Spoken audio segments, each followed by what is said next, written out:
नमस्ते दोस्तों, welcome to 90 production films and music. मैं हूं दीक्षांत और आज मैं आपको एक ऐसी फिल्म के बारे में बताने वाला हूं जो एक अजीब से पुलिस ऑफिसर की कहानी है। 2017 में रिलीज हुई इस इटालियन फिल्म का नाम है द लास्ट प्रोसेको और ये कहानी है एक ऐसी मौत की जिसका कोई मोटिव नहीं था। इसी अनजान और इनविजिबल मोटिव के बारे में जानने की कोशिश में स्टकी नाम का पुलिस ऑफिसर अपनी जिंदगी की सबसे बड़ी सीख तक पहुंच जाता है। तो चलिए बिना वक्त गवाए इस वीडियो को शुरू करते हैं। मगर वीडियो शुरू करने से पहले मैं एक अपील करना चाहूंगा। पिछले कुछ महीनों में पॉलिसीज चेंज होने के साथ साथ YouTube पर कई दूसरे चेंजेस हुए हैं और अब हर चैनल के लिए एंगेजमेंट जरूरी हो गया है। हम कोशिश करते हैं कि इस चैनल पर हम आपके लिए अच्छी फिल्मों के एक्सप्लेनेशंस लेकर आए और हम ऐसी फिल्मों को अवॉइड करते हैं जिनमें सीखने जैसा कुछ ना हो। तो अगर आप ऐसे वीडियोस देखना चाहते हैं तो हमारे चैनल को सपोर्ट जरूर करें और सपोर्ट करने के लिए आपको सिर्फ वीडियो को लाइक करना है और कमेंट्स में अपनी राय बतानी है ताकि हम इसी तरह वीडियोस बनाते रहें। इटली के एक इलाके में आंचिलोतो नाम का एक रईस आदमी रहता था जो सबसे बेहतरीन प्रोसेको वाइन बनाया करता था और जिसने अपने दादा से सीखा था कि एक इंसान जब किसी जमीन का मालिक बनता है तो वो खुद भी उस जमीन का हिस्सा बन जाता है। उसके दादा ने ये भी कहा था कि अपनी जमीन से ज्यादा पाने का लालच एक इंसान को बर्बाद कर सकता है। आंचिलोतो एक ऐसा आदमी था जो गलत के खिलाफ लड़ने से पीछे नहीं हटता था और उस वक्त उसकी लड़ाई कुछ बहुत ही ताकतवर लोगों के साथ थी। एक रात आंचिलोतो ने अपने प्यार फ्रांचेस्का और अपने कुत्ते को अलविदा कहा और अपनी नौकरानी अडेल को सालों तक उसके लिए काम करने के लिए शुक्रिया अदा कहकर आंचिलोतो किसी चीज के लिए तैयार होने लगा। एक प्रोसेको की बोतल अपने साथ लेकर आंचिलोतो कब्रिस्तान में गया जहां अपने परिवार की कब्र के पास अपनी आखिरी प्रोसेको में नींद की बहुत सारी गोलियां मिलाकर और उस प्रोसेको को पीकर आंचिलोतो ने वही अपनी जान दे दी। सुसाइड का ये केस इंस्पेक्टर स्टकी को सौंपा गया जिसने देखा कि प्रोसेको की बोतल पर आंचिलोतो ने किसी लड़ाई के बारे में लिखा था। स्टकी को इस सुसाइड का कारण समझ नहीं आया और ये स्टकी का पहला केस था, इसलिए उसे अपने सुपीरियर सर्जियो की बातें समझ नहीं आई। फ्रांचेस्का आंचिलोतो की मौत के बारे में जानकर बिल्कुल हैरान नहीं हुई, मगर इस खबर को देखकर वो अपने आंसू नहीं रोक पाई। इन्वेस्टिगेशन की शुरुआत करते हुए स्टकी को पता चला कि आंचिलोतो कभी डिप्रेस्ड था ही नहीं। वो इटली की सबसे बेहतरीन वाइन बनाता था और उसके जैसा आदमी कभी बेवजह खुद की जान नहीं ले सकता।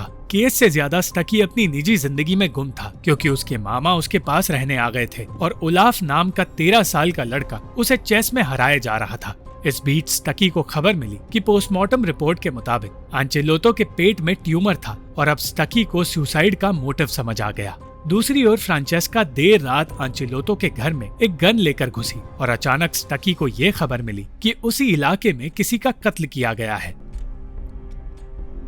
कत्ल ट्रांकिलो नाम के एक इंजीनियर का हुआ था और इस केस पर जल्द से जल्द काम शुरू किया गया। ट्रांकिलो एक सीमेंट कंपनी का मालिक था और उसकी पत्नी उस आदमी की बेटी है जिसका उसी कंपनी में एक हिस्सा है। सर्जियो ने स्टकी और उसकी टीम से साफ साफ कह दिया कि उन्हें इस केस को अच्छी तरह हैंडल करना होगा क्योंकि सर्जियो रिटायरमेंट से पहले कोई परेशानी नहीं चाहता। चौंकाने वाली बात ये थी कि जिस गन से ये कत्ल किया गया था वो गन आंचिलोतो की थी, जिसका मतलब ये था कि इस केस का मेन सस्पेक्ट एक मरा हुआ आदमी है। अब केस आंचिलोतो से जुड़ गया था, इसलिए स्टकी उसके बारे में और जानने की कोशिश करने लगा। उसे पता चला कि प्रोसेको उगाने वाली ये जमीन सोने के जैसी है, इसलिए कई लोगों की नजर उस जमीन पर थी। मगर आंचिलोतो को इस सब से कोई फर्क नहीं पड़ रहा था क्योंकि उसे पैसों का लालच कभी था ही नहीं। वो सिर्फ वाइन से प्यार करता था और अपने दादा के दिखाए नक्शे कदम पर चलना चाहता था। गांव का हर इंसान आंचिलोतो के फ्यूनरल के लिए आया था और उन लोगों में कई बहुत पावरफुल लोग भी थे। स्टकी ने एक अनजान बूढ़े आदमी को देखा और उसका पीछा करते हुए वो गांव के पिछड़े हुए इलाके में पहुंच गया।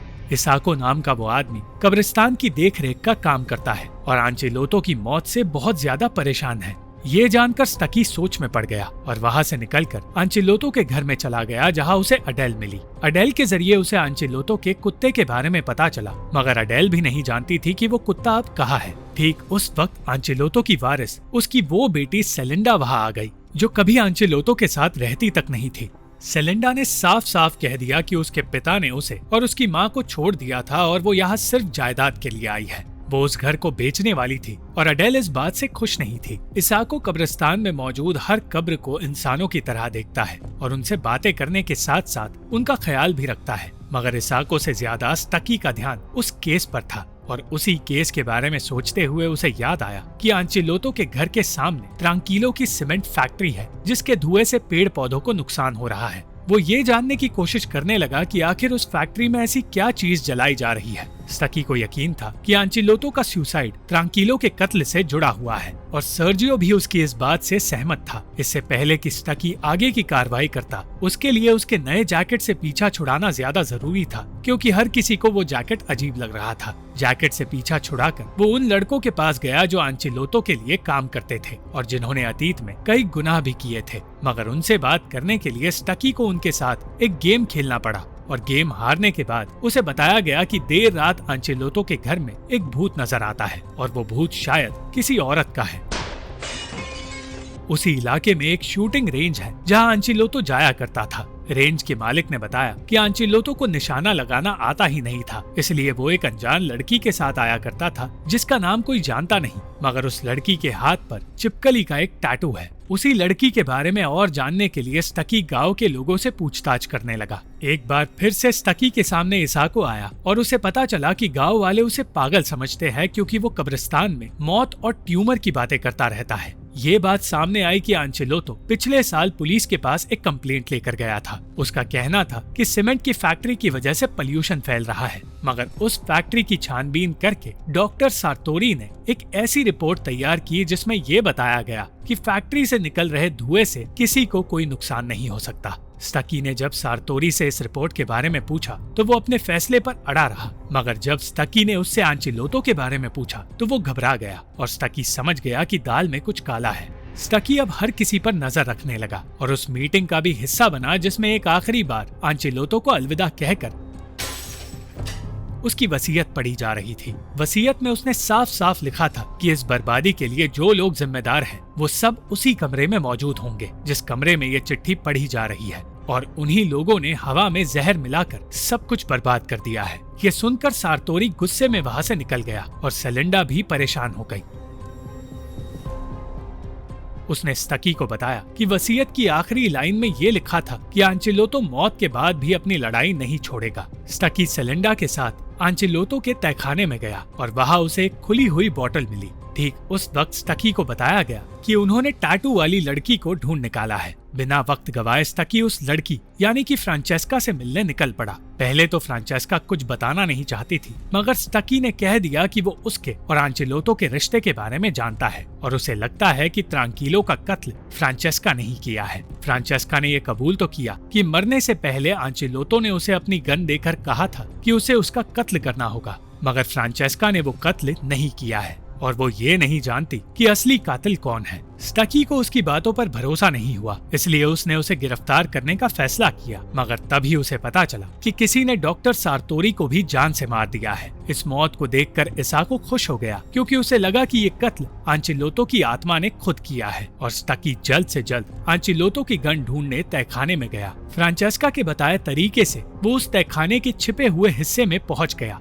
और उसे पता चला कि वहाँ आंचेलोतो की गन मौजूद नहीं है। उसी कमरे में सेलिंडा को उसके बचपन की तस्वीरें मिली और पहली बार उसे एहसास हुआ कि उसके पिता उससे प्यार करते थे। स्टकी समझ नहीं पाया कि आखिर असली कातिल है कौन, मगर इस केस की वजह से वो ये समझ गया कि एक इंसान के लिए उसका परिवार कितना जरूरी है। उसने सर्जियो को वो पेपर्स दिए जो ये साबित करते हैं कि सार्तोरी ने फैक्ट्री के नकली रिपोर्ट्स तैयार किए थे और आंचेलोतो सालों से उस सीमेंट फैक्ट्री के खिलाफ केस लड़ रहा था, जिस फैक्ट्री की वजह से लोगों का और खेतों का नुकसान हो रहा था। अचानक इसाको पुलिस स्टेशन में आ गया और कहने लगा कि उसे शेफ से मिलना है। बहुत देर बाद सोचने के बाद पुलिस को ये समझ आया कि उसे चीफ से मिलना है, और चीफ से मिलते ही उसने कन्फेस किया कि उसने आंचेलोतो के कहने पर दोनों लोगों के कत्ल किए हैं। स्टकी जानता था कि उसने कत्ल नहीं किए हैं, मगर कन्फेशन मिलते ही उसे गिरफ्तार कर लिया गया और सर्जियो ने स्टकी से कह दिया कि यहाँ से केस को वो खुद संभालेगा। जाते हुए स्टकी ने बेलेंडी नाम के एक आदमी को चिल्लाते हुए देखा, क्योंकि उसे पुलिस प्रोटेक्शन की जरूरत थी।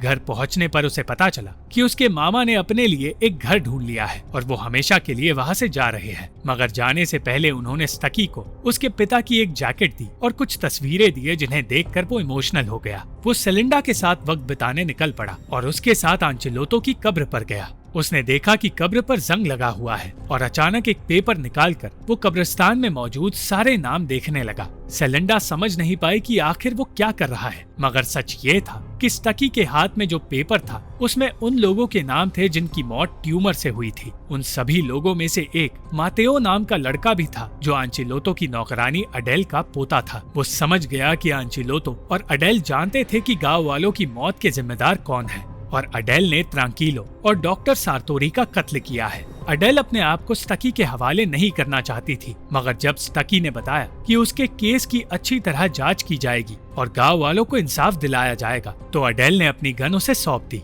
अडेल को गिरफ्तार कर लिया गया और स्टकी ने सर्जियो को पूरा केस समझा दिया। उसने बताया कि अपने फायदे के लिए सीमेंट फैक्ट्री के मालिक गांव वालों की जान ले रहे थे। लोग मरते जा रहे थे, मगर कानून ने गांव वालों की कोई मदद नहीं की और फिर मातेओ की मौत हुई, जिसने आंचेलोतो को अपना आपा खोने पर मजबूर कर दिया। उसने फ्रांचेस्का को कत्ल करने का काम दिया और खुद की जान ले ली ताकि उसकी मौत के बाद इस केस पर पुलिस ज्यादा ध्यान दे। मगर जब फ्रांचेस्का ये कत्ल नहीं कर पाई, तब अडेल ने ये जिम्मेदारी उठाई। सर्जियो ने वादा किया कि इस फैक्ट्री को बंद करवा के सबको सजा दी जाएगी, क्योंकि किसी ने पत्रकारों को वो सबूत दे दिए थे जो आंचेलोतो ने इकट्ठे किए थे। स्टकी ये समझ नहीं पाया कि ये काम किसका था, मगर स्टकी को कोई जवाब ना देकर सर्जियो ने ये साबित कर दिया कि उसी ने असली रिपोर्ट्स पत्रकारों तक पहुंचाए थे। अंत में सेलिंडा ने अपने पिता के घर को बेचने की बजाय उसी घर में रहने का फैसला किया और स्टकी को प्रमोशन मिल गया। इसाको खुशी खुशी कब्रिस्तान में अपना काम करता रहा और जल्द ही स्टकी और सेलिंडा के रिश्ते की भी शुरुआत हो गई।